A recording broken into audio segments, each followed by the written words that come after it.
So it's 11:45 p.m. the night before I'm going to be doing my first YouTube video, and all I can think about is, how do I start the video? Like, hi guys, or hey everyone, or hey, what's up? Stop.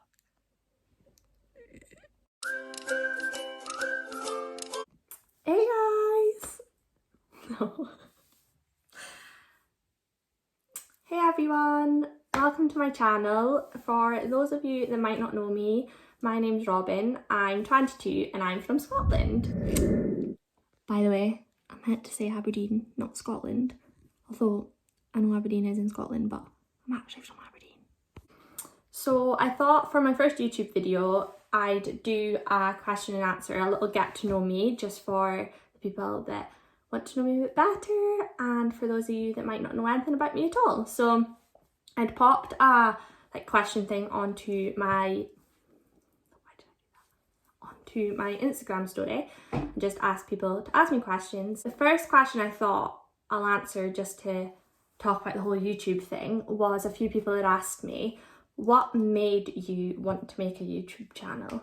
So for me, it was totally a thing that I'm doing for myself. So I thought about it for a long time and just completely put the idea off because I've been scared and just was like, oh, I don't want to do it. So I thought about it for a while and then eventually just decided to bite the bullet and do it.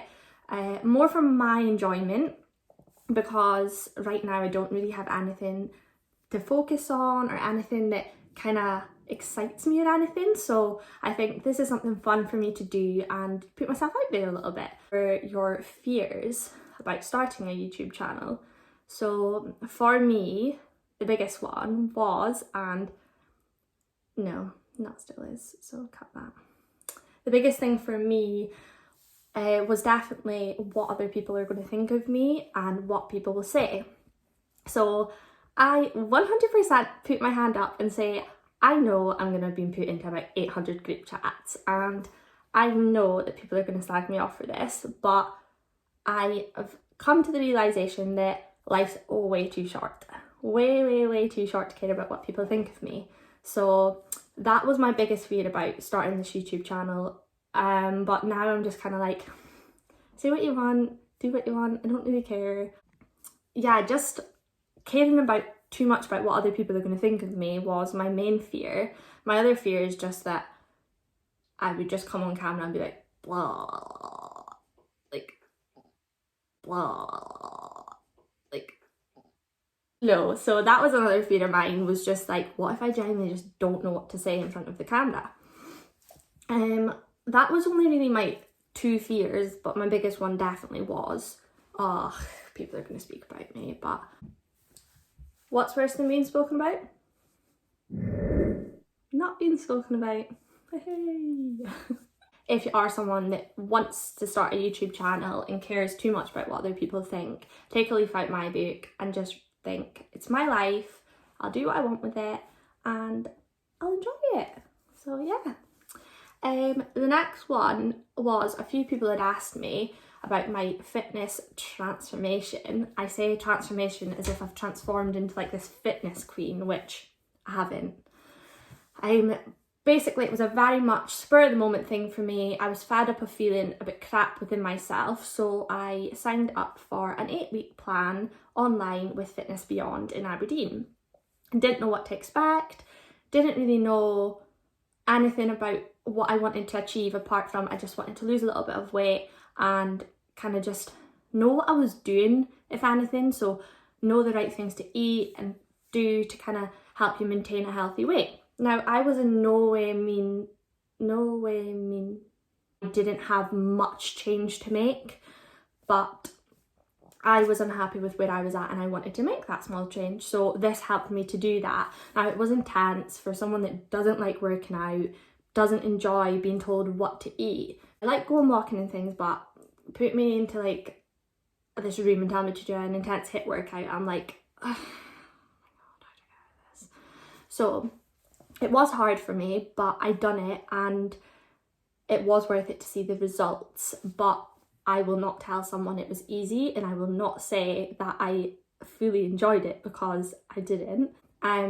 The only thing I would say, it's helped me obviously learn a lot more about nutrition and things, which is quite interesting to break it down. But another question a few people had asked me was, what are you most looking forward to doing after lockdown?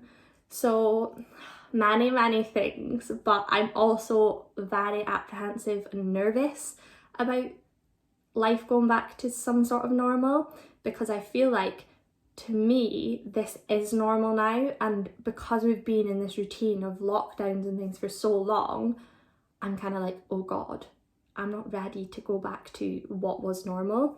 So, and don't get me wrong, what I would do to just be able to, my grandma and granddad are stuck in Spain right now, they can't really get back home because they're both Spanish and UK residents, and what I would do to just be able to give them a hug, and just the little things like be able to go and see my friends without feeling guilty, and being able to go on a weekend away with my boyfriend and things like that. That is things I'm so looking forward to, but I am also a bit like, oh, nervous, not about getting coronavirus or anything, just more so like, oh god, how is life going to be when we go back to like normal?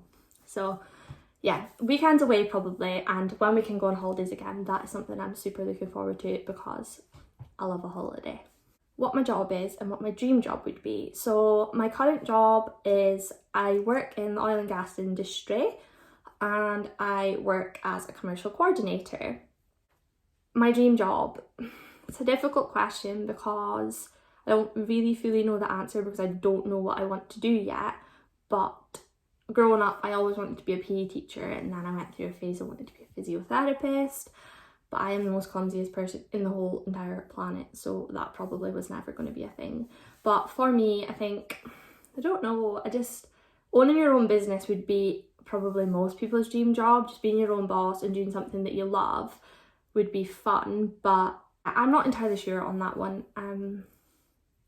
Something I enjoy doing anyway. I wanted to know more about my year travelling, and any plans to travel again, and then a few people asked me specifically to talk about Australia. So I could go on and on and on and on, and you could sit and watch me on a screen for like 8 hours, so I'm not going to do that because I've probably gone on too long already, but we move. So I went travelling. I've actually travelled in Thailand as well a few years ago, and it was amazing, such a cool place. Really would like to go back for a lot longer and see different places I didn't get to see.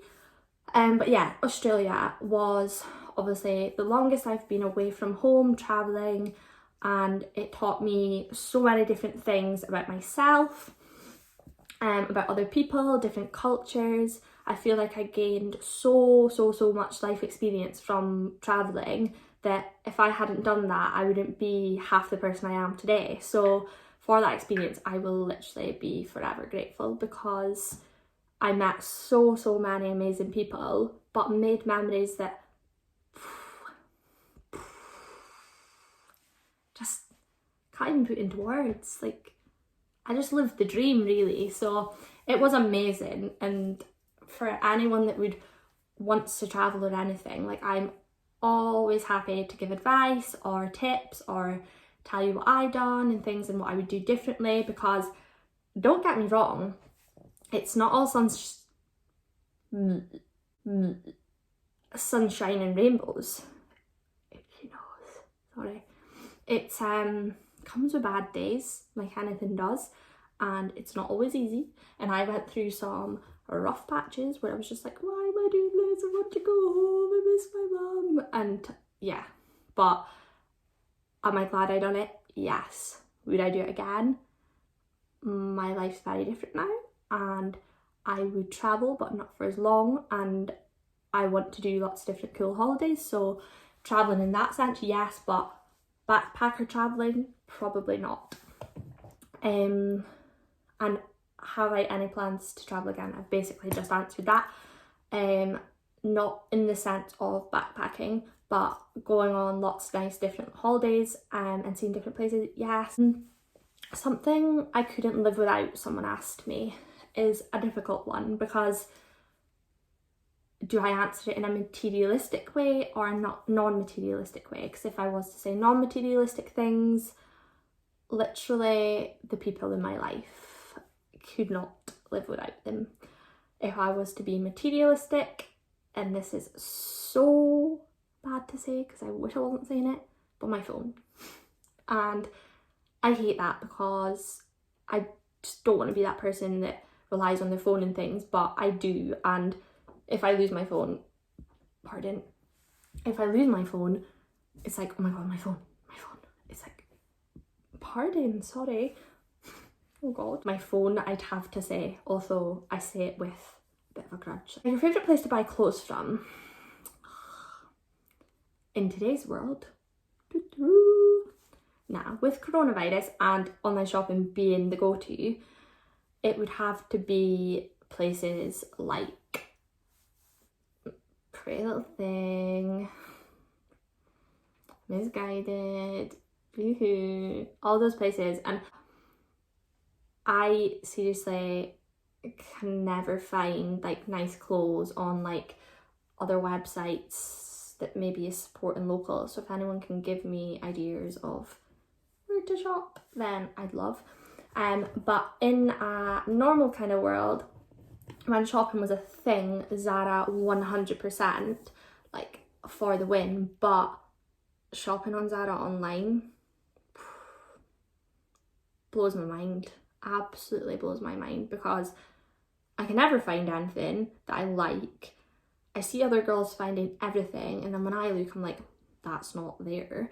And then if I do find something, it's not got my size, and then I think, how am I ever supposed to know what that looks like on me when I'm looking at a model sitting on top of an oven trying to show me a pair of trousers or something? On that oven thing, is it oven or oven? Because I say oven and I'm sure it's oven, but I'm always corrected and told it's oven. And I'm like, oven? You're from Scotland, it's oven. Oven. Anyway, moving on. Favourite places you've travelled to? I've kind of covered that. Out with travelling. So I've obviously done like Australia and Thailand and Bali and things. I'd say that I love going on holidays, so it's hard for me because picking somewhere that's a favourite is difficult because I like different places for different things. But I really love America. I've been to a few places in America and all of them have kind of been different vibes but all very enjoyable. But a more like short haul place, I'd say like one of my favourite places ever is Spain, and it always will be for many different reasons. But yeah, I'd say Australia probably is my all-time favourite so far, just because of the experience I had. But looking at it from different angles, there's different answers. I'm speaking as if there's going to be hundreds of people watching this, and there might not even be any. So if you are watching it, thanks for watching and thanks for supporting me. One of the other questions was, what are you looking forward to about the future? And I think like having my own house, getting a dog, having family and things, that's all things that I'm looking forward to, like I'm excited about and things. So I suppose they're goals for people. And the next question is a bit of a funny one for me, because when I read this I was like, really? What? So someone's asked me, how do you always stay so positive? And for me, it's a very mixed answer on this, because I am a positive person and I try my very hardest to be. Actually, I take that back. I try my very hardest to be a positive person, and I try to be a positive person to be around, and when I am positive, I support people and I give advice, but I'm not always positive, and anyone that thinks I am, I really am like, what? Oh my god, do you actually? Because there's so many days, my throat just made the weirdest sound. That's what I have days where I'm just probably the least positive person, and I think, why is life the way it is? And especially right now being in lockdown and things. I just think it's so hard to stay positive. But over the years, I've realised that there's always going to be bad days, and there's always going to be things that get you down, and the way you deal with them and overcome them speaks volumes about the person you are. And that's what I always try to focus on now when I'm having a bad day is, okay, well, it's a bad day today, but tomorrow's a new one, and it doesn't need to be bad.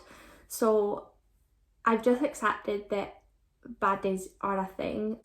It's finding things to be positive about as well, even when you feel like there isn't. There's always going to be something to be positive about. So write down what you're grateful for, or write down things you hope in a year's time you can look back and be grateful for. Because I can assure you, I look back on, I'll say, a year ago and think, God, I've come so far since then. And then I look back and think, God, why was I ever worried over that? Or why was that a stress in my life and things? And why did I ever let that kill my positive vibes? Because really, I said it earlier, life is so short that being negative all the time, I'm just like, there's no point. My top 3 fave YouTubers. Megan Welsh, aka Megano, is my number 1. I literally crease at her on a weekly basis. I also really like Molly McFarlane and Elle Darby, people like that, Jamie Genevieve. I follow loads of different types of YouTubers, but on a more local basis, Sophie Parker. Shout out Sophie, she is newer to the YouTube game as well and is smashing it. Yeah, my favourite meal. I was asked breakfast, lunch and dinner. It's really difficult because I don't really know the answer, but my favourite meal, like dinner time, is probably fajitas. If I had to pick what it came down to, I'd be like, oh God, fajitas, like every day of the week. They're just so easy, and I think everyone just loves a fajita.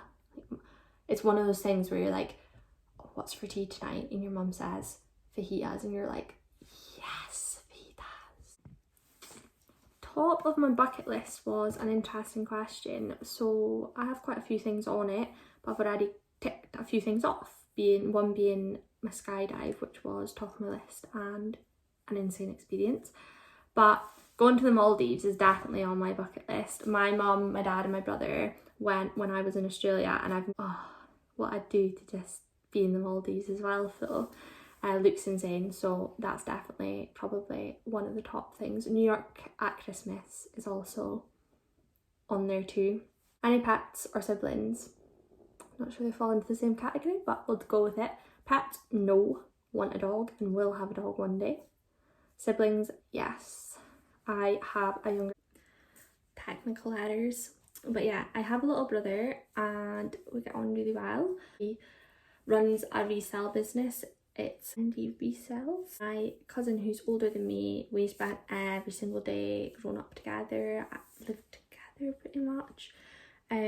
So she's more like a big sister to me than anything, so we're super close. Another question I was asked was, what's 3 things you always have on you?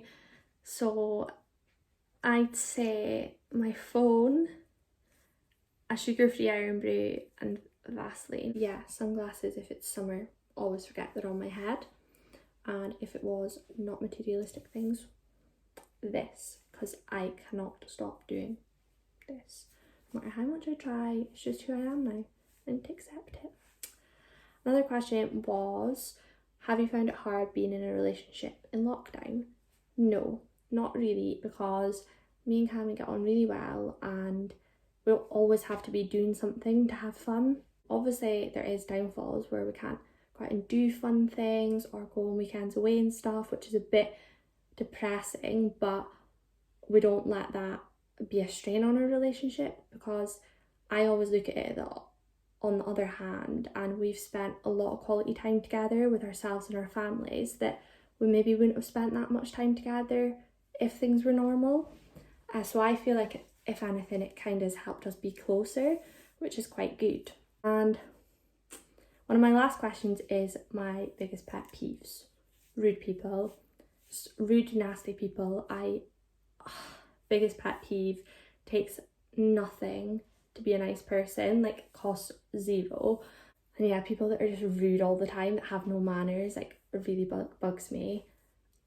Loud eating probably is another one. Just be quiet, please. Got quite a few, but that's probably my biggest ones. I'm close with my family. Yes. Super close with them. Love them to bits. That is the plain and simple answer to that one. What has been my biggest struggle that I've overcome? For me, probably mental health, and I'm not going to come on and preach about it or spend too much time talking about it, but I've come a long way, and I know there's a lot of people out there that are still struggling, and my DMs, my messages are always open if anyone ever needs a chat. And just always know that better days are ahead, and it might not always feel like it, but they really are, and you're very worth it. So yeah, that's probably been my biggest thing. But just caring what other people think is also something I've overcome, and being myself and things, just all cliche things, but things that I look back and think, oh, I've come so far. And I think that's a wrap on the Q&A. I just wanted to say a huge thanks to everyone that has watched this, if you have got this far, and thank you for all the supportive messages. Is that a thing? That did sound right. Yeah, supportive messages I've received so far from people means the world. And if you have any specific things you'd like for me to do on my YouTube channel, just let me know. But thanks again. It's been nerve-wracking but fun, and please remember to like my video and subscribe to my channel if you haven't already, and I'll see you all again soon. Thanks so much.